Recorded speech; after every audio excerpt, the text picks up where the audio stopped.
what you see in the normie view is if you ask people, science is based on facts. Religion is based on what? Opinion and leap of faith. I don't know. What do they say these days? Leap of faith. Leap of faith, right?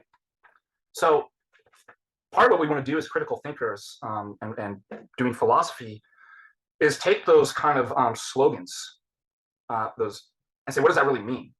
What does it mean that, what is a fact, first of all? And what does it mean for something to be based on fact? So this is what A.F. Chalmers goes through. Alan Chalmers here, not David Chalmers, the philosophy of mind dude. But he goes in and basically shows that we tend to think of facts as the already out there now, whatever the reality is. And he goes through and goes, no, facts are properties of propositions, right?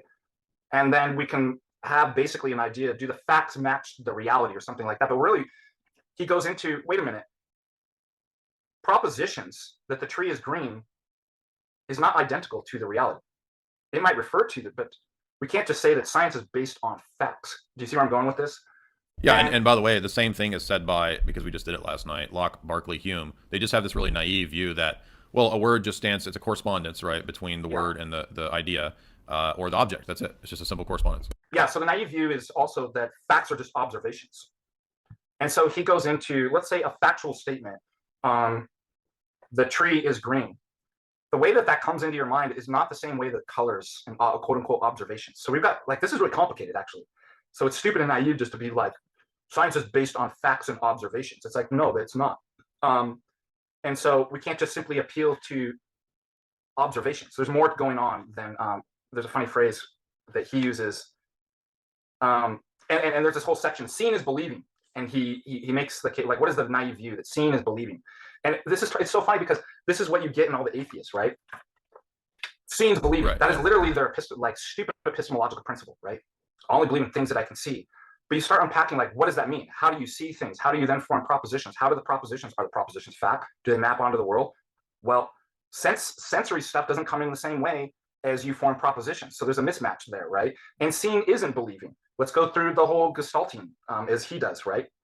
That two observers viewing the same object or seeing from the same place will supposedly, on their view, see the same thing? Nope, right? So you just start deconstructing all these stupid, naive views. And just even asking them, what does it even mean to say that I get my facts from just seeing something? Yeah, do the 13-year-old teenage angst move. What does it even mean? What does that even mean? Yeah. Where were we? I'm sorry, go back to your argument. So I just want to read you this right here, because when viewing an object or scene is not determined solely by images on the retinas, but depends also on experience, knowledge, expectations of the observer. And this kind of goes into what, it just shows you that it's like a very naive view, that just to be like, seeing's believing. That's just what science is. I just look at the observations and I derive my facts. Well, that's what all these Enlightenment guys are saying. And to bring it back to that real quick, I pulled up my slides from the talk. For the Cartesians, there are three existing things: mind substance, body substance, God substance. For John Locke, there's three: body, mind, God. Body exists as solidity, mobility, extension, and substance. Mind exists as understanding, will, judgment. God exists as omnipotent and omniscient. And you'll notice all the research I saw said that Locke was a deist. So you'll notice that he doesn't have omnipresent there. Yeah. By the way, how would it make sense to say God's omnipotent but not omnipresent, right? I mean, it's just silly to be a deist and to hold two of the omnis or whatever. Anyway, then he says that there's a mind-body interaction that previous philosophers have thought was mysterious. Locke says, no, the mind-body interaction is absolutely not mysterious. It is merely like the causal relations between body and body. It is a common sense approach that he now makes a pragmatic move. And the reason I'm talking about this as pragmatic move is that this is the beginning of what will dominate all the way up until now, what you're talking about, which is where they don't care about those questions. The pragmatic move means, well, I don't worry with those questions because it may be the case, yeah, I can't answer those questions, but I'm just going to choose not to answer them because they're not part of my system anymore, because my system says there's only body, mind, and God. And in body relations, it's just a causal relation. And the causal relation of the external world just creates the little pictures and images in my mind. And so it's just practical. And when he's, believe it or not, you know this, but when he's asked, they're like, Locke's answer is, how do you know the difference between the real thing and the ideas? And he says, well, don't you think that it's being in a fire is different than the idea of being in a fire? That's his answer, right? So, and that's true, but it doesn't actually answer the challenges to this. No, actually, that's kind of a Gnostic concealment. Watch me. Exactly. That's what I'm trying to say. Exactly. Watch me give this rhetorical response that hides the. It's kind of a politician's answer, right? Well, it is. Really, a lot of the tricks of politicians are the philosopher's trick. Yes, exactly.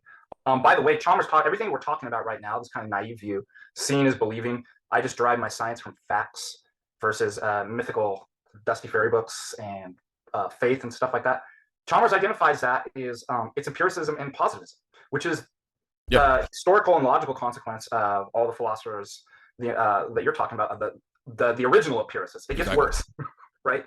Like that was kind of empiricism where you're like, it sucks, but it's not that bad, and it just gets worse, right? As history goes on. It does. Well, each guy thinks, I'm going to scale everything back and make it simple. And what's funny is that there's still a lot of metaphysics and unjustifiable things on empirical grounds in Descartes and in Locke. And then, of course, Hume says, wait a minute, external world, identity over time, induction, causation, teleology, we can't justify those things either. Those are also metaphysical baggage. Those are spaghetti monsters that we got to get rid of. And then after that, we get the next phase who follow Hume. You get Thomas Reid, common sense, Thomas Paine in America, common sense. And pragmatism comes from this, which is just, we're done with all of it. All we care about is what works. Yeah. And so, we talked about that every scene's a scene as was one objection, right? The kind of Gestaltian. This is really cool. I got to read you this.